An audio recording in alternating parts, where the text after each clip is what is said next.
یہ اللہ کے دین کی زبردست علامت ہے۔ صفا اور مروہ اللہ کی علامت ہے، انہیں دیکھ کر اللہ یاد آتا ہے۔ اور حضور فرماتے ہیں اولیاء اللہ کی علامت یہ ہے کہ اذا رؤوا ذکر اللہ، جب ان کا چہرہ دیکھا جائے تو اللہ یاد آ جائے۔ تو صفا مروہ بھی اللہ کی نشانیاں ہیں، اور یہ اولیاء اللہ بھی شاعر اللہ ہیں، یہ انبیاء کرام بھی شاعر اللہ ہیں، یہ انبیاء علیہ السلام کے مزارات بھی شاعر اللہ ہیں، یہ مسجدیں بھی شاعر اللہ ہیں، ان مسجدوں کے مینار بھی شاعر اللہ ہیں، بزرگان دین کے چمکتے ہوئے گنبد بھی شاعر اللہ ہیں، گنبد خضرا بھی شاعر اللہ ہے، اور اللہ رب العالمین کا جو گھر ہے یہ بھی شاعر اللہ میں سے ہے۔ صفا اور مروہ اللہ کی نشانیاں ہیں، اللہ کے دین کی عظمت کی نشانیاں ہیں، اس سے دین کی عظمتیں ظاہر ہوتی ہیں۔ فمن حج البیت او اعتمر، جو شخص حج کرے اس کے گھر کا یا عمرہ کرے، اس پر کوئی گناہ نہیں کہ ان دونوں کا طواف کرے، صفا اور مروہ کے درمیان میں دوڑ لگائے۔ اور جس نے جب بھی کوئی نیکی کی، اللہ اس کا قدر دان ہے، اس کی نیکی کو جاننے والا ہے۔ اس آیت مبارکہ کا پس منظر یہ ہے کہ عرب کی جاہلیت میں اسلام کا نور آنے سے پہلے اور طلوع ہونے سے پہلے کعبۃ اللہ کے اندر 360 بت رکھے ہوتے تھے، کعبۃ اللہ کے آنگن میں بت ہوتے تھے، صفا اور مروہ پر بت ہوتے تھے، اور لوگ یہاں آتے اور صفا اور مروہ کے آس پاس جو بت تھے ان کی عبادت پہ مشغول ہو جاتے۔ جب اسلام آیا، بتوں سے اللہ کے گھر کو پاک صاف کر دیا گیا، صفا اور مروہ سے بتوں کو توڑ دیا گیا، اٹھا دیا گیا۔ لیکن جب حکم ہوا کہ صفا اور مروہ کا طواف کرو تو مسلمانوں کے دل میں سوالات اٹھنے لگے، ہر ذہن میں سوالات چٹکیاں لینے لگے کہ یہ تو وہ جگہ ہے کہ جہاں ہم بتوں کی پوجا کیا کرتے تھے، کیا یہاں اب اللہ کی عبادت کرنا ہمیں زیب دیتی ہے؟ تو اللہ رب العالمین نے فرمایا کہ تم بتوں کی عبادت کیا کرتے تھے نا، تم غیر اللہ کی عبادت کیا کرتے تھے، اب تم صفا مروہ پر آؤ گے تو اللہ کی عبادت کرو گے، اس میں حرج اور گناہ کی کون سی بات ہے؟ تو جس شخص نے بیت اللہ کا حج کیا، جس نے عمرہ کیا، تو اللہ کریم فرماتا ہے صفا اور مروہ کے طواف میں، صفا اور مروہ کے درمیان سعی کرنے میں کسی قسم کا کوئی حرج اور گناہ نہیں۔ فرمایا جو بھی کوئی نیکی بجا لائے گا اللہ اس کی نیکی کی قدر فرماتا ہے، اور اللہ کریم کو اس کی نیکی کا علم ہے، چھوٹی نیکی ہو یا بڑی نیکی ہو، دونوں نیکیاں کام آنی چاہیے، نہ کسی گناہ کو کم تر سمجھنا چاہیے، نہ کسی نیکی کو کم تر سمجھنا چاہیے۔ چھوٹی سی چھوٹی نیکی بھی انسان کا بیڑا پار لگا سکتی ہے، اور چھوٹے سے چھوٹا گناہ بھی انسانوں کے جوڑوں میں بیٹھ سکتا ہے، چھوٹے سے چھوٹا گناہ بھی انسان کے مقام کو کم تر کر سکتا ہے،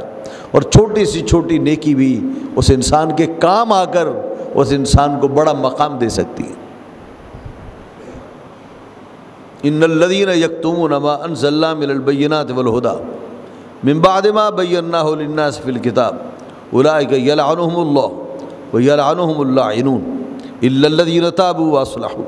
وبینوا فاولئک اتوب علیہم وانا التواب الرحیم۔ فرمایا وہ لوگ کہ جو ان آیتوں کو چھپاتے ہیں جو ہم نے نازل فرمائیں، ان ہدایتوں کو چھپاتے ہیں جو ہم نے نازل فرمائیں، اس کے بعد کہ ہم نے کتاب اللہ میں ان آیات کو کھول کے بیان کر دیا تھا، یہ وہ لوگ ہیں چھپانے والے جن پر اللہ لعنت بھیجتا ہے، اور ان پر لعنت کرنے والے لعنت بھیجتے ہیں، لعنت کرنے والے بھی لعنت بھیجتے ہیں اور اللہ بھی لعنت بھیجتا ہے۔ مگر وہ لوگ کہ جنہوں نے توبہ کی، انہوں نے اپنے اعمال کو سنوارا، چھپی ہوئی چیزوں کو بیان کیا، یہ وہ لوگ ہیں کہ جن کی توبہ کو میں قبول کرتا ہوں،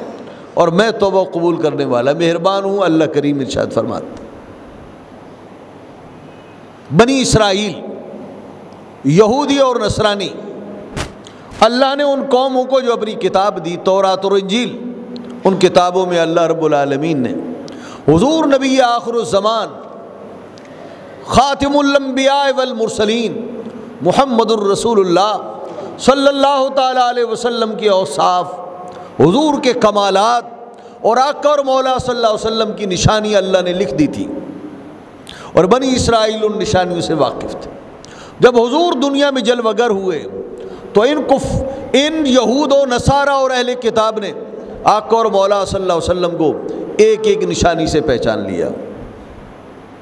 جو جو نشانی ان کتابوں نے بیان کی تھی انہوں نے ان نشانیوں کا مشاہدہ کیا۔ اور جب مسلمان بنی اسرائیل سے کہتے اللہ کا خوف کرو، اللہ سے ڈرو، کیا یہ نشانیاں نبی آخر الزمان کی تمہاری کتابوں میں لکھی ہوئی نہیں ہیں؟ اور دیکھو کیا وہ نشانیاں ان کی ذات والا میں موجود نہیں ہیں؟ کیا کتاب اللہ میں یہ نہیں لکھا ہوا، تورات و انجیل میں نہیں لکھا ہوا کہ جو آخری آنے والا نبی ہے وہ مجسمہ اخلاق ہوگا، وہ پیکر رحمت ہوگا؟ کیا اس ذات والا اور اس ہستی میں تم نے وہ نشانیاں نہیں دیکھی؟ کیا ان کتابوں میں نہیں لکھا ہوا کہ جو نبی آخر الزمان ہوگا وہ ہدیہ تو قبول فرمائے گا لیکن صدقہ نہیں کھائے گا؟ کیا یہ نشانی ان کی ذات میں موجود نہیں ہے؟ کیا تمہاری کتابوں میں نہیں لکھا ہوا کہ نبی آخر الزمان کے دو شانوں کے بیچ میں مہر نبوت ثبت ہوگی؟ کیا نشانی ان کی ذات میں موجود نہیں ہے؟ جب ان سے پوچھا جاتا وہ صاف مکر جاتے اور وہ کہتے ہماری کتابوں میں تو ایسی کوئی نشانی نہیں ہے۔ تو اللہ رب العالمین ان کا رد فرماتا ہے کہ وہ لوگ کہ جن کی کتابوں میں ہم نے واضح نشانیاں لکھ دی اور پھر وہ لوگ ان نشانیوں کو بندگان خدا سے چھپاتے ہیں، تو اللہ فرماتا ہے ان پر اللہ کی لعنت اور ان پر لعنت بھیجنے والوں کی لعنت، ان پر لعنت بھیجنے والوں کی لعنت۔ یہ کون لعنت بھیجنے والے ہیں جن کی لعنت؟ جنوں کی لعنت، انسانوں کی لعنت، چوپاؤں کی لعنت، حشرات الارض کی لعنت، زمین پر چلنے والی مخلوق کی لعنت۔ اس لیے کہ جب گناہ کیے جاتے ہیں اور کوئی انسان گناہ کرتا ہے اور ان گناہوں کی بنا پر دنیا میں آفتیں آتی ہیں تو اس شخص کے گناہوں کی وجہ سے اہل زمین کو نقصان اٹھانے پڑتے ہیں، تو پھر وہ چیزیں اللہ رب العالمین کی بارگاہ میں ایسے لوگوں کے لیے بد دعائیں کرتی ہیں، ان پر لعنتیں بھیجتی ہیں کہ ان کی وجہ سے ہم پر پانی نہیں اتر رہا، بارشیں نہیں آ رہی، ان کی وجہ سے سبزہ نہیں اگ رہا، ان کی وجہ سے ہمارے جو شکار ہیں، ہماری غذائیں ہیں وہ متاثر ہو رہی ہیں۔ ہاں وہ لوگ کہ جنہوں نے توبہ کر لی، وہ ایمان لے آئے، اپنی اصلاح کر لی، وبینوا، اور جن نشانیوں کو چھپاتے تھے اب ان نشانیوں کو اعلانیہ بیان کر رہے ہیں۔ فرمایا اولئک فاولئک اتوب علیہم، یہ وہ لوگ ہیں کہ جن کی توبہ کو میں قبول فرماؤں گا اور میں توبہ قبول کرنے والا مہربان۔